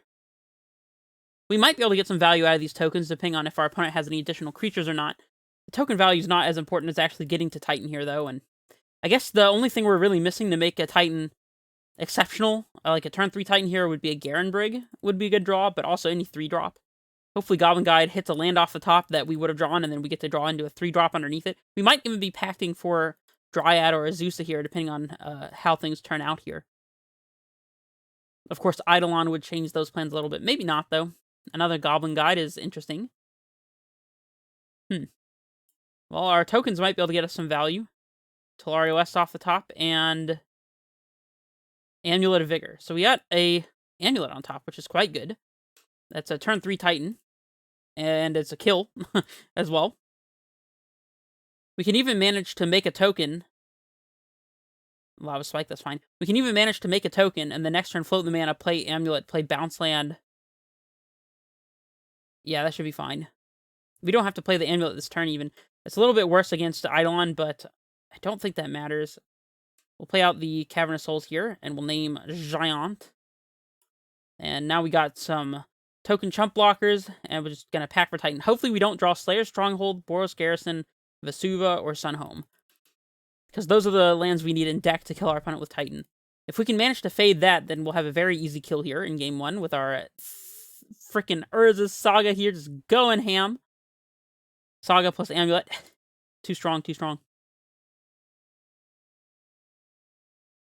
And this is exactly why Burn's such a great matchup, especially in game 1, because they just don't interact with Saga at all, and even in games 2 and 3, they typically don't. Sometimes they have wear and tear, but, I mean, Saga is just usually good to go.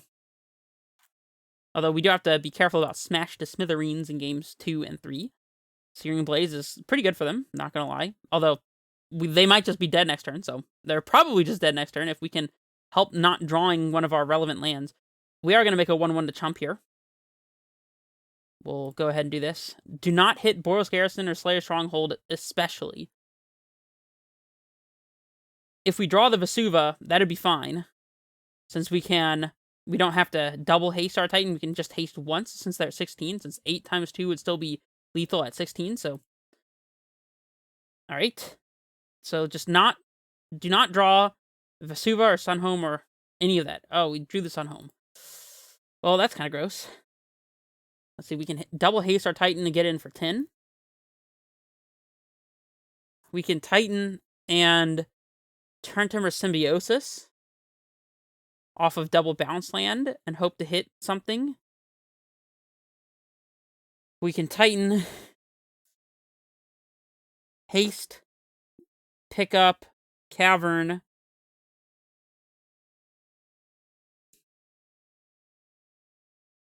get up to 5 land. Let's see, we go Simic, pick up Cavern, haste, pick up Forest, leaving 3 lands in play, attack, get Valakut, another land. I don't think there's any way we can get a Dryad going. And I think we do need to try to go for the kill, because they could have end of turn Bolt into untapped double spell, or they could have double Boros Charm, perhaps. We also need to have blockers for these Goblin Guides. Interesting. Alright, so I think it's probably going to be Titan into Turntimber here. Unfortunately, we're one short of doing Colossus shenanigans. So what if we pack for Azusa? We Azusa, leaving 1 floating. We have 3 total. Then we play land 7, land 11, transmute down to 8. We could transmute 4 and pact 4 and then cast Colossus if they don't have Bolt for Azusa. Interesting. Yeah, I think Azusa is a good play. Or we can play around things. Let's see. If we go for Grazer, we have 4, go to 3, 4, 5 with the lands in play, bounce land up to 9. Yeah, I think Grazer is the better way to do that, because it doesn't die to Bolt. And in that case, since we're going for Colossus, we want the bounce land in hand, actually. So we'll Grazer. We'll put in Simic.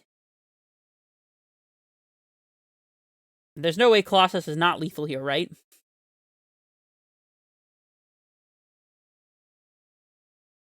We'll float with the Cavern, the colorless, and use that to transmute.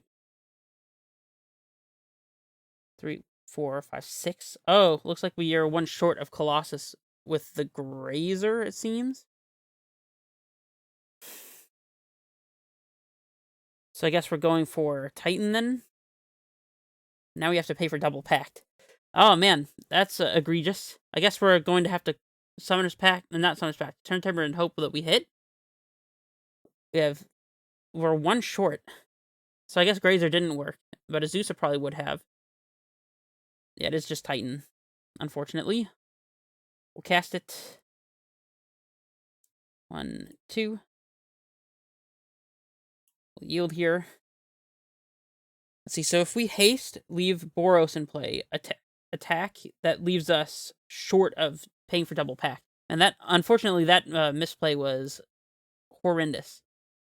So now we have no choice but to get... Okay, our opponent concedes to the Titan. Well, I guess they conceded a little too early because we couldn't actually kill them thanks to the Sunhome in hand, but... yeah. I wonder what our Turntimber would have hit. Well, I'm a little surprised our opponent just scooped it up there, but I appreciate it.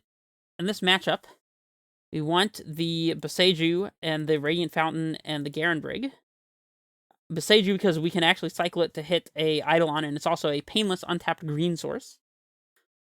Explosives is interesting. It's arguably good, but also arguably not that great. It's good against the triple 1-drop draws, which are one way that we do lose this matchup. And for that reason, I tend to like explosives, but we'll see if we have the cuts. We can trim Cavern. Think there's no other land that we'll want to trim. Being slow to scroll. We could trim a Tolaria West, perhaps, but I don't really see a reason to do that. We can trim a Colossus and a Symbiosis. Symbiosis because paying life for the mana is not great. Actually, we can probably just trim all the Turntimbers, now I'm thinking about it, and keep a couple of Colossus. Colossus is not great here, though. Like, maybe switching a Colossus for a Cavern is a good plan, although we have 34 lands, so maybe not. Maybe 2 Colossus is fine. Maybe it's better to have a Foundation Breaker or, like, a Force in case they have Roiling Vortex, or so that we could hit an Eidolon. I think Force is kind of useless otherwise, though. Like, Cultivator could win. I don't know. I'm going to keep the Cultivator. See what happens. We have to be cognizant of Smash to Smithereens.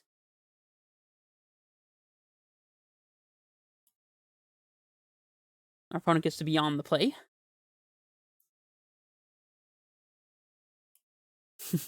They should have at least let us show them the Slayer's Stronghold, right? Or maybe they just didn't care and they knew that their hand wouldn't be able to beat us. This is an interesting hand. We get to go turn 1 Castle, turn 2 Grazer in the Saga, perhaps? Play Tolaria West. We don't have a bounce land. We do have a blocker, though, and the explosives to clean up multiple 1-drops if they happen to have them. Because that's the only really way that this hand is punished. I guess Colossus may not actually win, especially if we can't find a bounce land, then we might not have much to do. I don't know. It's not a turn 1 Grazer hand, though. We can mulligan and find a hand that has turn 1 Amulet or turn 1 Grazer. Although turn 1 Amulet just gets blown up by Smash. I'm not really afraid of having a Saga hand because our opponent is unlikely to be playing Wear Tear or something like that. I don't know. It's really close. We could also just top deck a green source for the Grazer, so, or a bounce land. So I'm gonna keep it. It's a little rough, but, and if our opponent leads on Goblin Guide, then all of our problems could be solved because of the fact that they have that card. Goblin Guide will reveal us an untapped green source, and then it'll reveal a Simic Growth Chamber on the second attack, and we'll just be set. We'll be golden. Probably playing Dryad on 2 if we can. Assuming we top deck that untapped source. Cool. Never did not have it. Perfect. And it's also a forced to enable Castle Garen Rig, so that's actually great. Put in Saga here to try to get our Amulet in play as fast as possible. We can make tokens with Saga on turns 2 and 3 if we want to with a castle, but I don't think that's really going to be relevant. So we'll see. They also kept the opposite of the triple 1-drop start, and this explosive is looking quite poor. See if they have Vortex or Eidolon here. Eidolon would be pretty okay, actually. Nothing, huh? Just Mono Mountains over there. They probably have Smash to Smithereens, is my read. And we drew the bounce land too. Oh my gosh. I only just noticed that. Well, I mean, better lucky than good, right? I think that we're supposed to play the Sanctuary here so that we can't get blown out by Smash to Smithereens. We'll pick up the... Do we actually just pick up the Saga? That seems kind of crazy, right? Is it that crazy? Because we're going to be taking 3 damage from the Smash that our opponent 100% has. Whereas if we just pick up the Saga and never find an artifact, that Smash is dead in their hand. Like, we can just find Radiant Fountain with our Titan ETB trigger. So this just seems fine to me. And next turn, even if we lose our Dryad, we can still go Saga into Titan if we draw it. I guess playing out the bounce land and playing around Smash is worse with the fact that we have Cultivator in hand, but even if we don't draw a way to cast Cultivator, we can just transmute for Summoner's Pact and just be a turn slower. When our opponent has no creature, there's no reason for us not to do that, because they're not really punishing us in any way. Azusa doesn't do a whole lot here. We'll play the Saga. We'll transmute for Summoner's Pact, I guess. We could just transmute for Radiant Fountain and then play Colossus next turn. I think it's not really... that's not a blue. It's not very clear what we actually want to do with this transmute.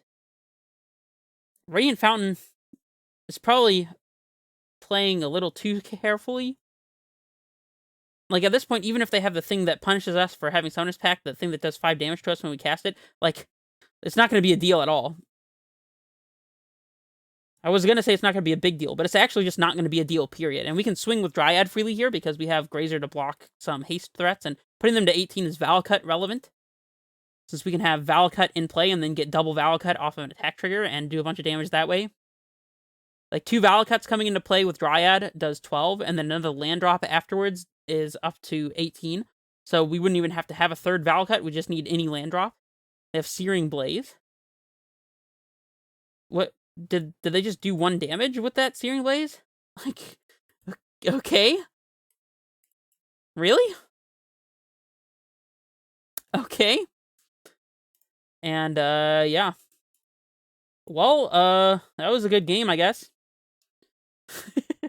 We don't even have to play around Deflecting Palm because, they don't have white mana, so. Here's Titan. If they double Bolt Dryad, I actually just don't care, so I'm still going for the double Valakut. I mean, if we're gaining 6 and they are losing 2 cards in hand to not die to Dryad, I am perfectly 100% fine with that. I guess we could potentially die to Blood Moon, which they can't have because of Luris. So, yeah, I mean, we just got this covered. And like I said about 18 being Valakut relevant, we can play Saga here and kill them. I guess we could just attack for the last 2 points of damage, but regardless, I think our opponent scooped it up. Okay, so we got lucky and got paired against Burn as our last match, so we ended up 3-2 with this list. And yeah, I think this list is solid, to be honest. I like the Turntimber Colossus package against those grindy discard-oriented decks. The one time we played against a grindy discard deck, like the Death Shadow deck, in this league, it didn't go too great. But my overall experience against the black-red Luris decks and, you know, the Shadow decks and whatnot has been that having a pile of Turntimbers and Colossi in your deck, Colossuses in your deck, just, like, improves that matchup like crazy. It's crazy to believe. We never... Oh, wait, we did actually get to blow up some Blood Moons with the Boseijus, and I do think that Boseiju is very good. In fact, I have this third one in the sideboard, and I feel like it could easily be played in the main board, but I don't know what I would cut. Speaking of played in the main board, I think we almost 100% should have a Expedition map. I think it's egregious not to play it. Maybe we could trim a Turntimber Symbiosis to make room for this map, because Turntimber in multiples is not that great, but we've seen Turntimber be quite impactful. And I've definitely, in like long control games, been able to pick up a Turntimber with a bounce land and be able to cast it when it was previously just a land drop before. Especially on mulligans, where you need to keep lands in hand, but eventually you want threats, and you can turn these into threats. Like, I've won games thanks to Turntimber, so I don't know what I would cut for the map. You let me know in the comments below what you would cut. For now, I'm just going to say it's a Turntimber, but I don't love the cut. Let me know what you would do in the comments below. Of course, it's better to cut Turntimber than Colossus, because having so many Colossus is what makes Turntimber so good, so yeah, anyways, that was a pretty fun league, and hopefully you guys enjoyed it. I will be switching my basic lands back to the ones that I prefer in the future, but I thought it would be cool to have these as a nice touch for Kamigawa coming out, and yeah, let me know what you guys want to see next, and I will see you guys in the next video. This is Redface Menace, signing off.